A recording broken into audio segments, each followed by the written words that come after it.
Assalamualaikum warahmatullahi wabarakatuh. Alhamdulillahirabbil alamin. Wassalatu wassalamu ala asrofil anbiya'i wal mursalin wa ala alihi washabihi ajmain, amma ba'du. Hadirin yang dirahmati Allah, marilah kita panjatkan rasa syukur kehadiran Allah Subhanahu wa taala, karena dengan rahmat dan karunia-Nya kita masih diberikan kesempatan untuk melakukan aktivitas dengan penuh keberkahan ini.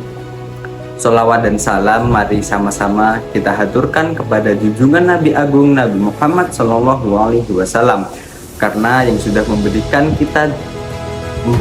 kita dari jalan kegelapan menjadi jalan terang benderang seperti saat ini, dan semoga kita semua diakui sebagai umatnya. Pada kesempatan yang mulia ini, perkenalkan saya Yakum Nur Rahim, mahasiswa pengembangan masyarakat Islam Fakultas Dakwah dan Komunikasi UIN Wali Songo Semarang. Izinkan saya menyampaikan sedikit ceramah dengan tema menjaga lingkungan. Lingkungan adalah amanah dari Allah Subhanahu wa taala. Allah menciptakan alam seperti ini bukan tanpa tujuan. Setiap pohon yang tumbuh, sungai yang mengalir, udara yang kita hirup, semuanya adalah nikmat dan karunia-Nya. Namun sayangnya kita sering lupa bahwa menjaga lingkungan bukan hanya tugas pemerintah atau aktivis, tapi juga kewajiban kita sebagai umat Islam, sebagai manusia, dan sebagai khalifah di muka bumi ini. Allah Subhanahu wa taala berfirman pada surat Al-A'raf ayat 56 yang berbunyi, Bismillahirrahmanirrahim, wala tufsidu fil ardi ba'da islahiha wad'uhu khawfan wa tama'a inna rahmatallahi qaribum minal muhsinin, yang artinya, dan janganlah kamu berbuat kerusakan di bumi setelah diciptakan dengan baik, berdoalah kepadanya dengan rasa takut dan penuh harapan, sesungguhnya rahmat Allah sangat dekat kepada orang yang berbuat kebaikan. Ayat ini menjelaskan bagaimana manusia itu dengan berbuat kerusakan di lingkungan kita setelah diciptakan dengan baik. Potensi yang ada di lingkungan kita, potensi yang ada di sekitar kita, mari kita manfaatkan dengan baik, yang berorientasi kepada perbaikan lingkungan, perbaikan hutan, dan juga orientasi ekonomi gitu. Ketika sumber daya alam yang ada di lingkungan kita itu dilihat cuma sebagai orientasi ekonomi, maka lingkungan kita itu jadi rusak.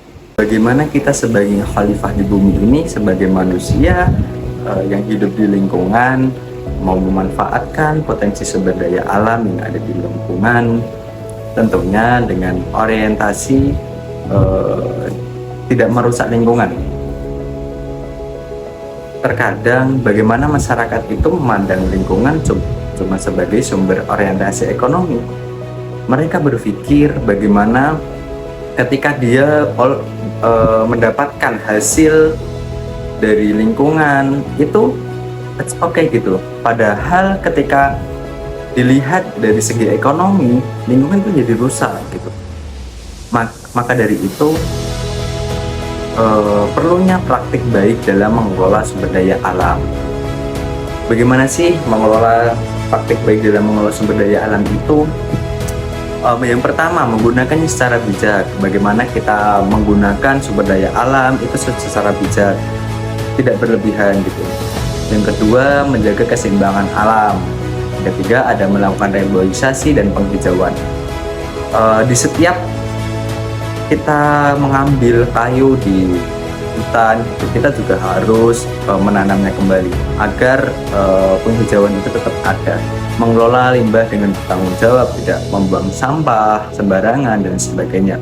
Memanfaatkan energi terbarukan, menghindari kerusakan dan pencemaran.